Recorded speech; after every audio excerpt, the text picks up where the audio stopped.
So we're starting a new series called New Beginnings. The name of our church, New Beginnings. And it's kind of interesting that, why would we start with the year off with new beginnings? Especially the way that we just did. Last week we talked about there is nothing new under the sun. So why in the world would we call ourselves New Beginnings? We would talk about a new beginning. Well, let me remind you something about our church. Our church, New Beginnings, exists to love God, love people with the gospel of Jesus Christ. That's what we are as a church are all about. And we're going to dive in deeper into each one of those three parts of the statement. We're going to learn how to love God, how to love people with the gospel a little bit more in this series. But it still comes back to, Pastor, why do we call ourselves New Beginnings? Why is New Beginnings such an important part of the spiritual journey? Especially when there is that nothing new under the sun, that we're always just chasing ideas, chasing the new fad or the new whatever to make us feel better. Well, what we're talking about with New Beginnings is not creating something new. It's not for us to imagine something new, but it's about us becoming something new. About us renewing a commitment to a new life in Christ. When we have put our faith in Jesus Christ, he says, I have made something new in you. I have created a new thing. You are a new creation. The old has passed away. The new has come inside of you. And so we're not talking about us creating something new. We're not talking about us imagining a new beginning for ourselves. We're talking about a renewed commitment to the new life that Jesus has called us to, that Jesus creates in us. And so, while it is true, there is nothing new under the sun, there is new beginnings with Christ. And that's where we're at. Deuteronomy chapter 6 is all about new starts, new beginnings. And as Israel is preparing for a new beginning, in a new land, in a new time, a new era for themselves, God slows them down and says this. Deuteronomy chapter 6, starting in verse 4. Listen, O Israel, the Lord our God, the Lord is one. Love the Lord your God with all your heart, with your soul, and with all your strength. These words that I am giving you today are to be in your heart. Repeat them to your children. Talk about them when you sit down in your house, when you walk along the road, when you lie down, when you get up. Bind them as a sign on your hand and let them be a symbol on your forehead. Write them on the doorposts of your house and on your city gates. That's what God is saying for us today. So let me just ask you, have you ever felt like you needed a fresh start, that you needed a new beginning at some point in your life? Maybe things were not going so well. Maybe things were complicated and confusing, and you just said, you know what? It'd be great if I could just start over. Anybody else have that? No? Oh, I've had that many times on a daily basis. Like, can we just start that moment over? But life becomes stressful. Life gets in the way and it complicates everything. And so sometimes we want to think about that reset. Just changing that little subtle thing that gives us a new beginning. Well, as I was thinking about this, I want you to imagine with me three very ordinary, common things. An egg, a potato, and coffee beans. Three ordinary things up there. Potato, eggs, and coffee beans. If you look at them just as they are, the potato is very strong. It has a tough exterior. It is solid. It's hefty. I mean, if you throw it at someone, it's going to hurt. But then you have the egg. The egg is fragile. It's easily breakable. If you throw it at somebody, it's going to make a mess. But it is easily broken. And then you have the coffee beans. And these are just, they're small, they're unassuming, they're just, if you spill them into the aisle at the grocery store, they just make a mess. I mean, they're beans. There's nothing about them. But the interesting thing about all three of these, ordinary, common things, you put them under the same stress. You put them under the same conditions, and things change for each of them. You put them in boiling water, and the potato, which is strong on the outside, tough exterior, all of a sudden becomes soft, mushy, moldable. You put that same egg in the boiling water that was fragile and easily broken and very, very sensitive to the conditions around it. You put that in boiling water, you put it under stress, and what happens to it? It becomes hard. It strengthens the inside. It becomes solid. A hard-boiled egg. You put the coffee beans in boiling water, and it produces coffee. The beans don't change, but the beans change the environment that it's in to become something different.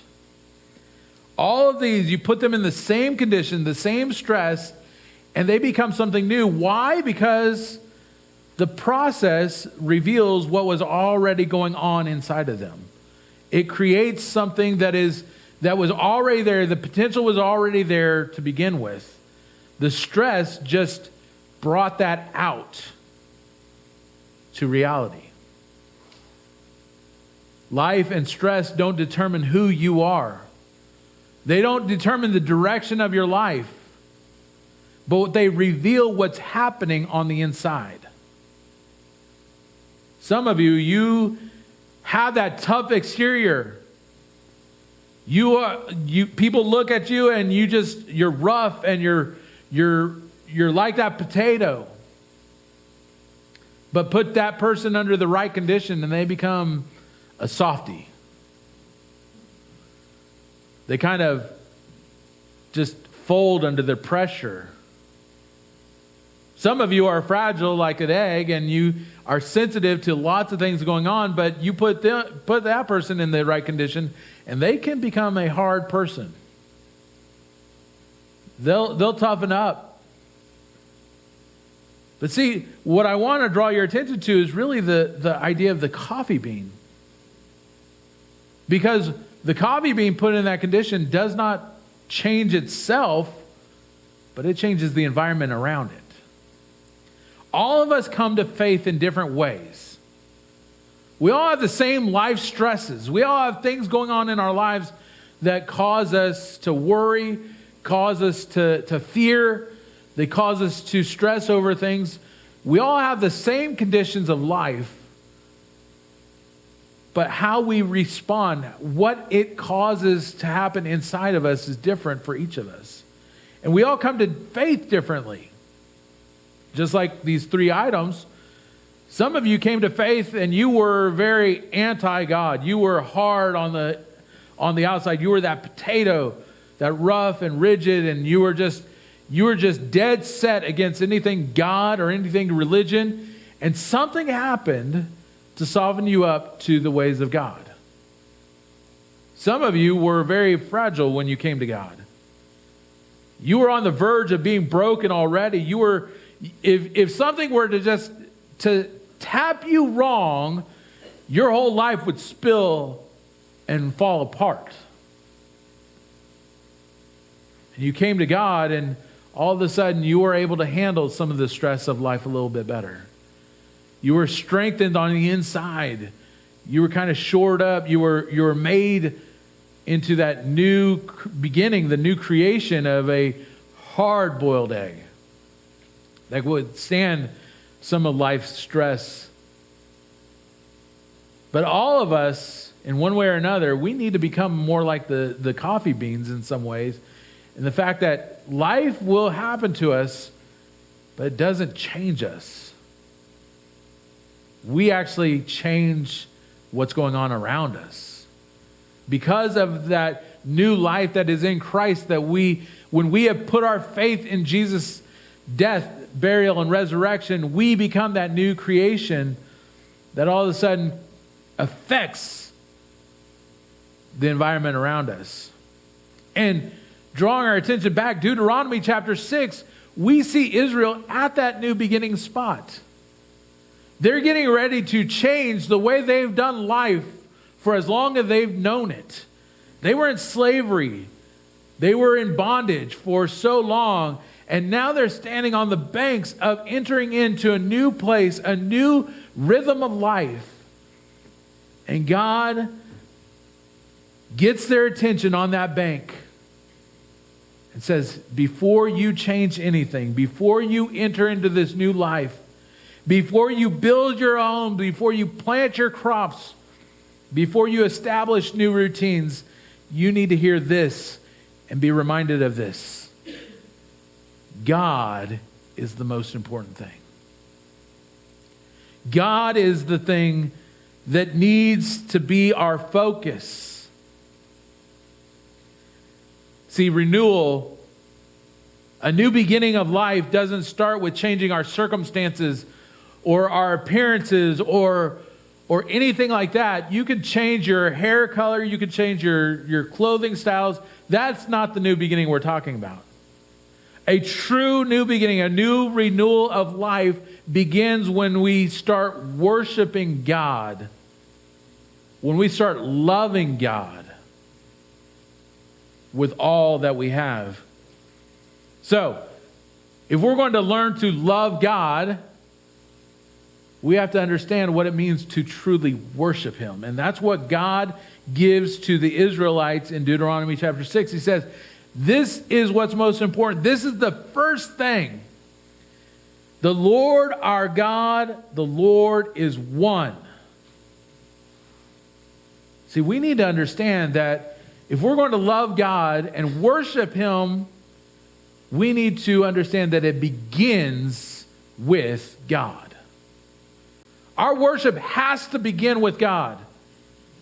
It's not about what songs we sing or what are the elements that we have to have in place. Or, some people like to worship with candles and dark rooms. Some people like to worship outside. Some people like to worship with the music. Some people like to worship with poetry or with art. Worship can include all of those things, but worship itself has nothing to do with those things. Let me clarify it a little bit easier. We worship God, period. How we worship God can include all those things, but it's not based on those things. Does that make a little bit more sense? We worship God because God is God. The Lord our God is one. God is God, we are not, and so therefore we need to worship Him. We need to love Him because He is different than we are, yet He is personal to each of us. Let's take a little bit bigger of a look, a little bit more of a look on this. God is the creator of all things.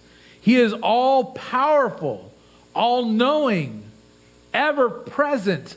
God is, His supremacy and His power is unmatched, is incomprehensible.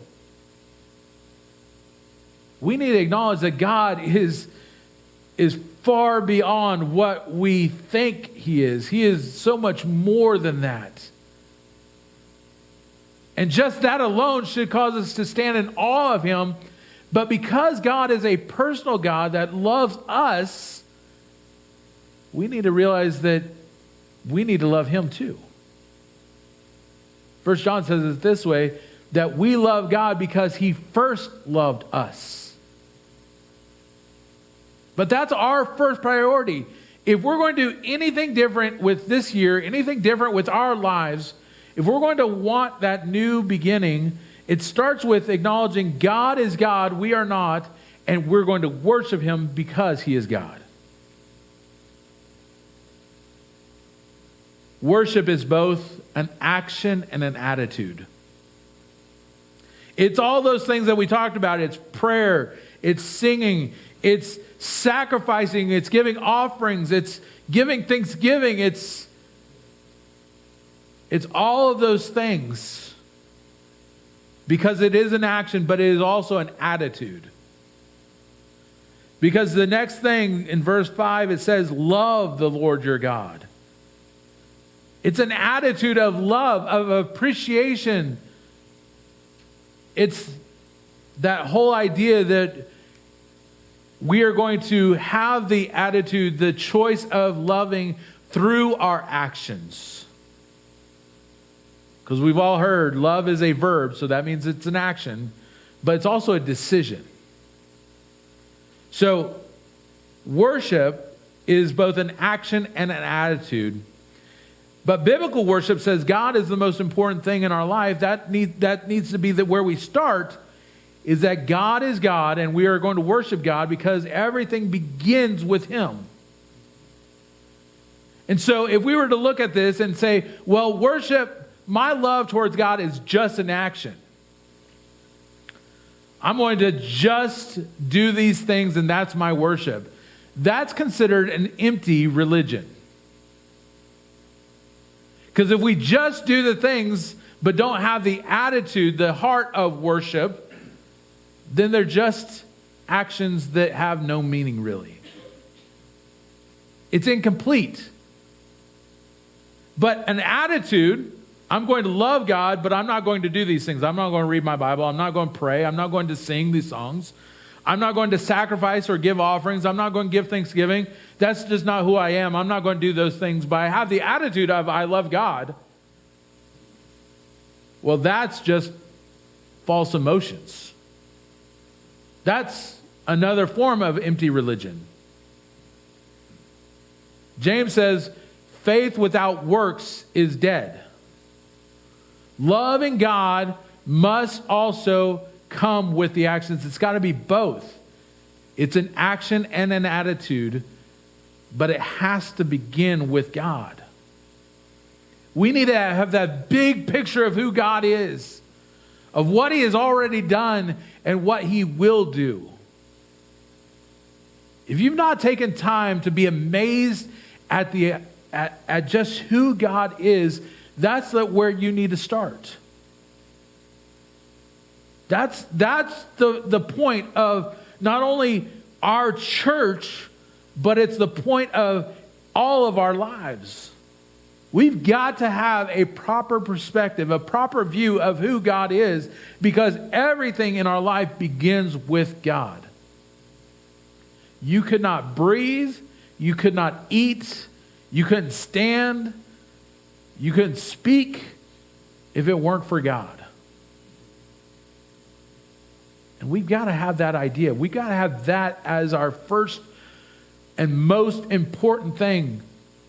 That's what God draws the Israelites' attention to, is saying, before you do anything else in your life, before you move on from this moment, take time and realize that the Lord our God, the Lord is one, and we must love Him.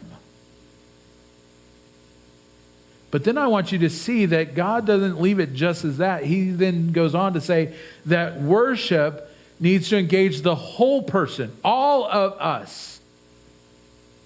All of us completely need to be engaged in our worship. Have you ever done this? This is a rhetorical question, so don't answer, because then you're liable for what we need to do to you next. But have you ever come into worship or into church and you just really don't want to be here? Yeah. But our minds are somewhere else. Our body's here because we feel obligated, because someone may have made us. May have been your spouse, may have been your parents, may have been someone else, but you feel obligated to be here, so your body is present, but your mind is gone. Your mind is far from this place. You're not engaged.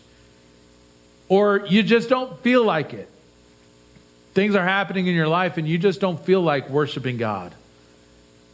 You don't feel like studying the scriptures and hearing from God today. So your mind is checked out. Your heart is checked out.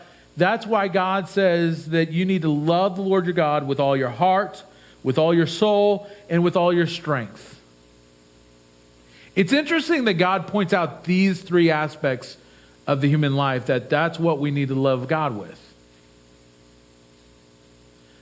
To love God with our hearts is our emotion. That's the center in the ancient world. That was the center of your being, is your heart. You made decisions based on your heart. Your heart was the source of life. It was everything about you as far as your emotions go, what came from the heart. And our emotions play a big role in our worship as well. Emotions paired up just right with the moment in worship, and all of a sudden it becomes very impactful, doesn't it? Have you had those moments where you're sitting in worship and all of a sudden what's going on in your life, your emotions that you're feeling deep down, and whatever's going on in the service hits it just right, and all of a sudden it overwhelms you. It overflows from your heart. Those are great moments, but I want you to realize that all of our emotions need to be involved in worship. And we go through this. I thought about doing this again. You know, in doctor's office, you have those emotional charts, like those pictures with all those faces. And the doctor says, now, which one are you feeling today? I thought about doing that, but then I realized we're enough of a smart group here. We could just imagine going through those emotions. Realize this, that emotions are not supposed to be the driving force of our lives, but they are a big part of who we are. A big part of how we go through this life. And God is the God of all of our emotions. We need to realize that God is a God of emotions too. God has joy. God has love. God feels warmth. God has a sense of humor too. But also God feels sadness. God is angry at times. The Bible even says that God is a jealous God. Now, that's a whole nother thing we could dive into. It's not the jealousy we tend to think of.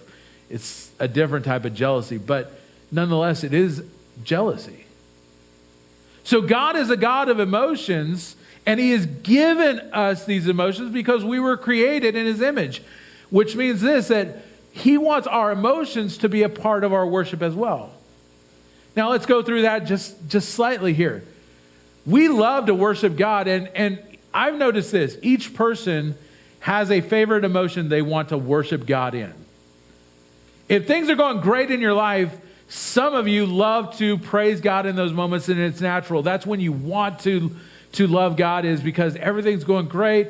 The sun is shining. The birds are singing. And man, this is just a great moment. God, you are so good. I want to praise you. I want to worship you in this moment.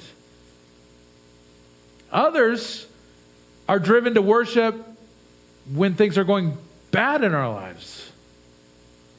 Some people I've talked to, they actually worship God more when things are going crazy in their life, when they're under the most stress, or when things are terrible that are happening in their lives. And that's when they turn and they say, God, I need to worship you now.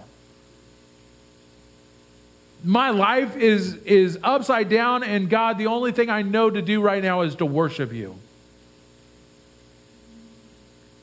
And then we have some that, when you're at peace, the world may be all still in shambles, but you're able to take that breath and you are just at a calm spot in your life, and that's when you worship God. All those things need to be involved in worship. That's worshiping God with our heart. That's our emotions.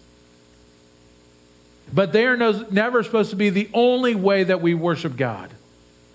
Because worship needs to engage the entire person, the entire body. So God says worship or love the Lord your God with all your heart. And then He says with all your soul. That's your identity. That's who you are.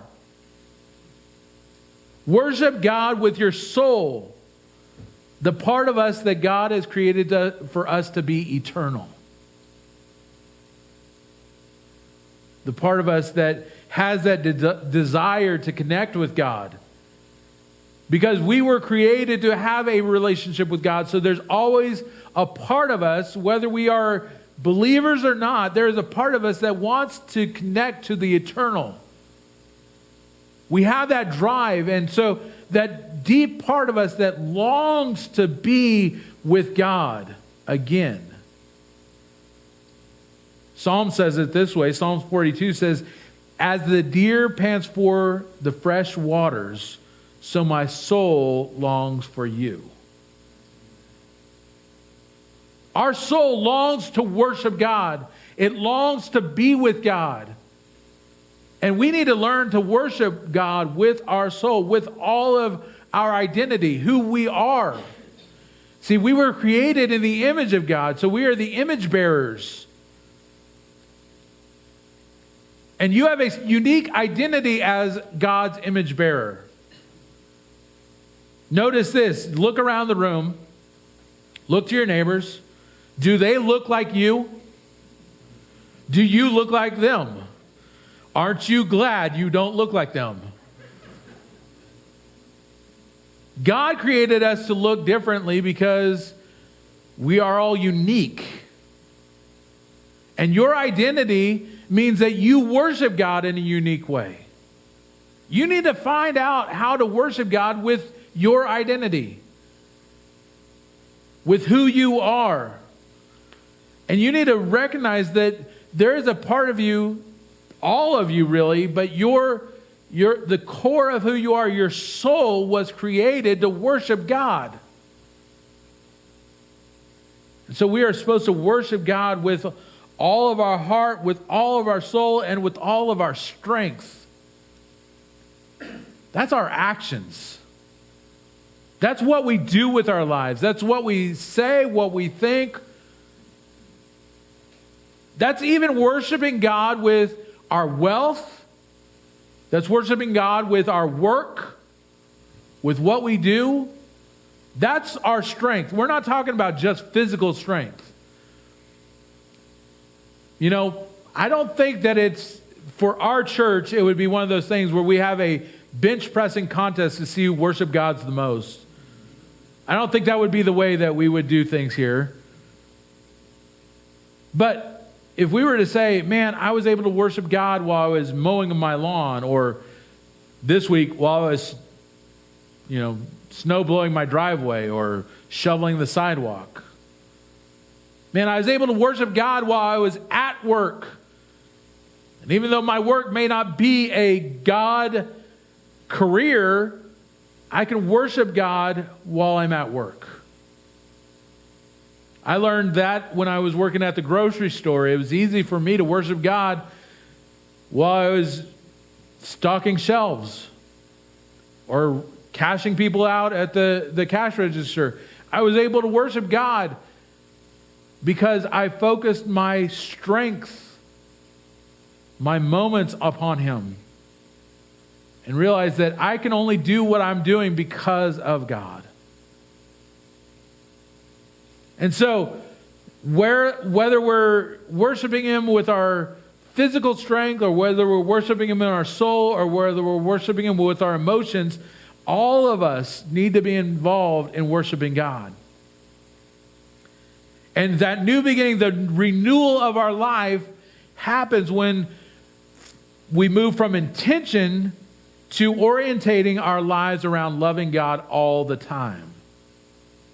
It's not just a moment, it is a way of living that we worship God.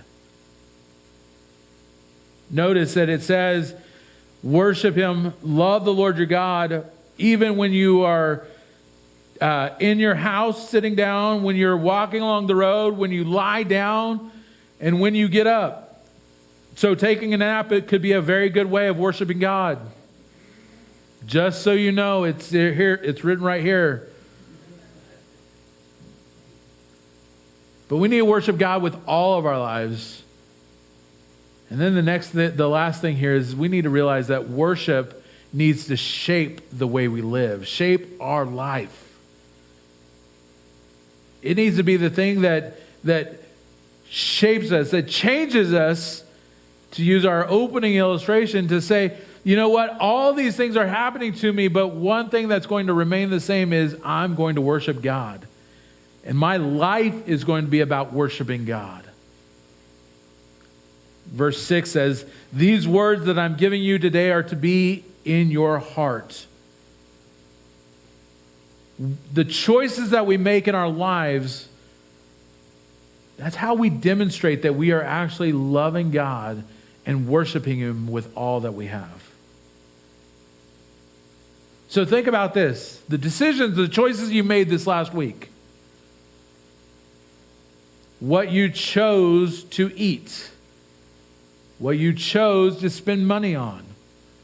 What you chose to give your attention to, or what you chose to ignore.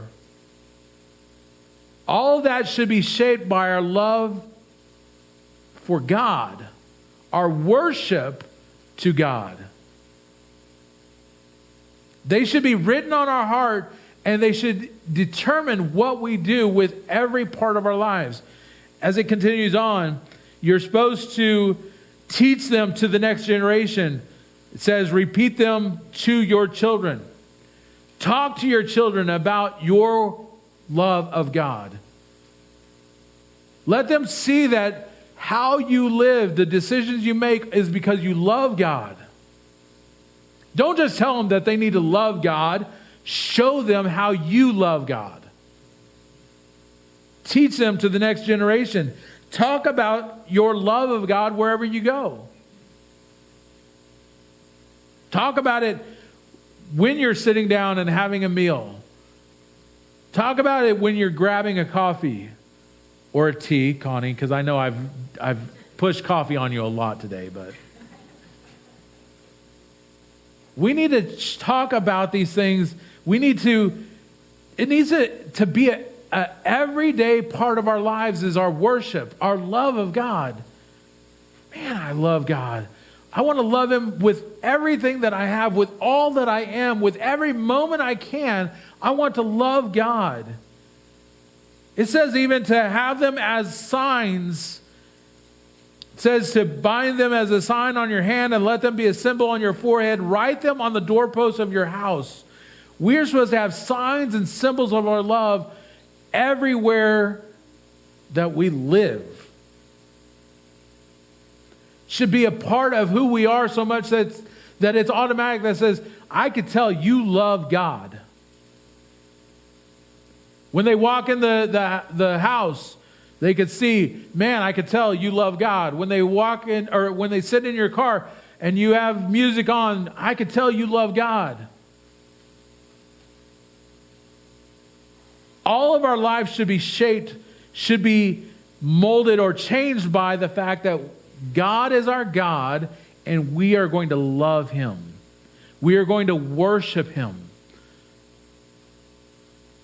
Worship is best described, if you haven't caught this already with all that I've shared today, worship is best described more as a rhythm of life more than a moment in time. We call Sunday morning our time of worship. And while it is good that describes what we're doing here, that should not be our only time of worship. Our time of worship should be when you're driving here on the way to church, should be a time of worship. When you're leaving here and you're trying to figure out what's for lunch, that should be a time of worship. When you're at home doing those chores, it needs to be a time of worship. When you're paying your bills, it should be a time of worship. It needs to be a rhythm of life more than a moment of time. And here's the other thing, what I've noticed, and you could put me to the test on this one. When we have these private times of worship throughout the week, when we come to have a public time of worship like a Sunday morning, it is that much better because you've been worshiping before you ever got here. Your private time of worship overflows into the public demonstration of loving God. And as a church, our priority is worship. Our priority is to love God as a church, as a whole. So let me bring it down to the challenging point today. What you worship determines how you live. What you worship, because all of us worship naturally. We were created to worship. Some of us just choose to worship God and love God the way that Deuteronomy talks about. But what you worship determines how you are going to live your life. For Israel entering into that promised land, it was their new beginning to reorient their lives to live and love God with all that they had. To live for God, to love God. And so if you desire a new beginning, it starts with loving God. As a church, we call ourselves New Beginnings because this is what we're going to focus on. We're going to love God first and foremost. We're going to love His Word. We're going to love His presence. We're going to love His Spirit. We're going to love God, and we're going to commit to a rhythm of worship. And that's where I want to challenge you individually. Will you commit to a rhythm of worship this year? Commit to a daily rhythm of worship and make it a priority and a focus for your life. So I would do it this way. If I was going to in my own life, say, okay, I'm going to make this a priority, I would write an I will statement. I will worship God daily, and I will worship God with the church. Could you write that I will statement and make that your commitment?